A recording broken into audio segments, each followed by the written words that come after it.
Jumpa kembali di Sharing Firman. Tema Sharing Firman hari ini adalah hidup ini adalah kesempatan. Filipi 1 ayat ke-21 dikatakan demikian. Karena bagiku hidup adalah Kristus dan mati adalah keuntungan. Paulus mengatakan bahwa hidup adalah Kristus. Artinya kita hidup untuk Kristus. Hidup untuk melayani Dia. Katakan amin. Mati adalah keuntungan. Kita tahu bahwa sekalipun kita harus mati, kita berjumpa dengan Yesus dan kita ada di rumah Bapa bersama Yesus selama-lamanya. Nah saudara, bicara tentang hidup ini adalah kesempatan. Pertanyaannya, kesempatan macam apa? Kesempatan yang bagaimana? Dan kesempatan yang seperti apa? Ada sebuah lagu yang judulnya sama dengan tema kita hari ini, yaitu hidup ini adalah kesempatan. Tetapi yang menjadi pertanyaan sederhananya begini. Tahukah kita di balik lagu ini ada sebuah kisah yang begitu memilukan? Beberapa waktu yang lalu, lagu ini menjadi viral karena dinyanyikan oleh seorang ibu yang sudah berusia senja atau oma-oma. Ia bernyanyi bersama dengan teman-teman lainnya, lalu divideokan dan diunggah atau diupload ke media sosial, lalu menjadi viral. Tetapi sebelum lagu ini viral, ada sebuah kisah nyata di balik kemunculan lagu ini. Pendeta Wilhelmus Latu Mahina, ada seorang gembala di sebuah jemaat dan ia sudah cukup lama melayani Tuhan. Ia punya seorang anak yang sangat berbakat di bidang musik. Tuhan memberikannya talenta untuk bisa meransemen banyak musik. Lalu anaknya aktif melayani dan menjadi berkat di jemaat yang dilayani oleh pendeta Wilhelmus. Namun suatu kali anak pendeta ini mengalami kecelakaan yang merenggut nyawanya. Di tengah kepiluan, kesedihan dan kesusahan yang dialami oleh sang pendeta ini, maka ia mulai merenung dan di dalam renungannya ia menuliskan lirik lagu tersebut. Lagu yang dinyanyikan sekarang ini adalah saduran dan ada beberapa kata yang dihilangkan. Bukankah lagu hidup ini adalah kesempatan? Seringkali diidentikan dengan orang-orang yang berusia senja. Saudara, pandangan ini perlu diubah. Hidup ini adalah kesempatan bukan hanya berlaku bagi orang-orang yang usianya lanjut, tetapi berlaku bagi kita semua, saudara.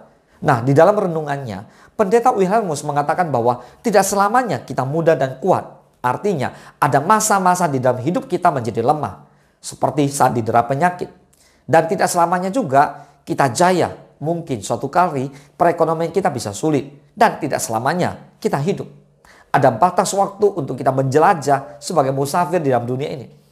Maka tepat sekali dalam lagunya dikatakan bahwa hidup ini adalah kesempatan. Nah hari ini kita akan belajar dari tema ini. Hidup ini adalah kesempatan. Apa itu kesempatan? Kesempatan adalah suatu masa di mana kita dapat melakukan sesuatu yang bermanfaat baik untuk diri sendiri, orang lain, dan lingkungan di tengah kita berada. Masa, waktu, keadaan, situasi, kondisi di mana kita mampu melakukan sesuatu yang berdaya guna. Baik untuk kita, orang lain, bahkan untuk orang-orang yang ada di sekitar kita. Itulah kesempatan. Maka yang Tuhan berikan untuk kita, kita bersyukur. Amin. Makanya Rasul Paulus mengatakan bahwa karena bagiku hidup adalah Kristus dan mati adalah keuntungan. Saudara, ada satu bapak yang berusia 70 tahun ketika tiba di usia 70 tahun, ia mulai menggores semua peristiwa kehidupannya. Nah ternyata selama 70 tahun di dalam dunia, ia menggoresnya dalam bentuk persentase. Dalam diagramnya terlihat kegiatannya selama 70 tahun adalah 32,9% untuk tidur, 22,8% bekerja, beribadah hanya 0,7%, nonton 11,4%, makan 8,6%, berpergian 8,6%, bersantai ria 6,5%, sakit 5,7%, berpakaian 2,8%. Nah, selama 70 tahun orang ini tidur selama 32,9%. Jadi waktu paling banyak digunakan adalah untuk tidur. Lebih banyak daripada bekerja 22,8%. Dan yang paling rendah presentasinya adalah beribadah hanya 0,7%. Artinya tidak sampai 1%. Nah, bandingkan dengan kesempatan untuk tidur. Nah, bahkan berpakaian lebih besar presentasinya. Demikian juga untuk berbelanja dan berburu diskon. Wah, luar biasa ya. Nah, pertanyaannya, bagaimana dengan hidup kita, saudara?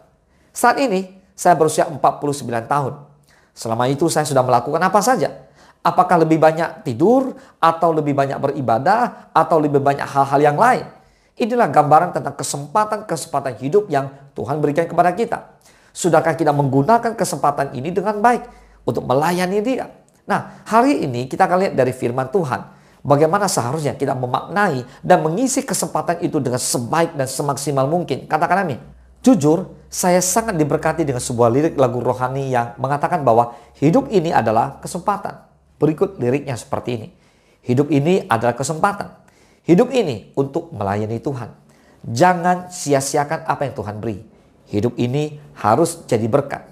Oh Tuhan, pakailah hidupku selagi aku masih kuat. Bila saatnya nanti ku tak berdaya lagi. Hidup ini sudah jadi berkat. Katakan amin. Nah, makna yang terdapat dalam lirik lagu ini adalah sebagai berikut. Yang pertama, hidup ini adalah kesempatan. Intinya adalah selama kita hidup dan masih bernafas, di sanalah ada pengharapan. Kesempatan untuk berbuat baik, memperbaiki diri, dan selalu belajar, dan selalu mengasihi, mencintai, dan melayani Tuhan. Katakan amin. Yang kedua, hidup ini untuk melayani Tuhan. Seringkali orang mengartikan melayani Tuhan adalah menjadi petugas di gereja seperti usher, singer, tamborin, atau penari, main musik, khotbah, jadi pendoa, dan sebagainya. Padahal sebenarnya di dalam kehidupan sehari-hari kita pun bisa melayani Tuhan. Contoh, melayani keluarga, mendidik anak-anak, bekerja dengan tekun penuh pengabdian, menolong orang di jalanan, memberi makan kepada orang yang lapar, membantu dan memberkati orang miskin, memberi perhatian kepada orang-orang membutuhkan, dan sebagainya. Itu semua juga adalah pelayanan. Yang ketiga, jangan sia-siakan apa yang Tuhan beri. Di sini saya menyadari bahwa apapun yang saya miliki adalah dari Tuhan. Amin. Dari hal yang besar sampai yang sekecil-kecilnya. Semua adalah pemberian Tuhan. Maka di Matius 13 ayat ke-12 dikatakan seperti ini. Karena siapa yang mempunyai, kepadanya akan diberi. Sehingga ia berkelimpahan. Tetapi siapa yang tidak mempunyai, apa juga yang ada padanya akan diambil daripadanya. Maksud dari ayat ini begini. Memiliki rasa syukur dengan apa yang sudah dimiliki.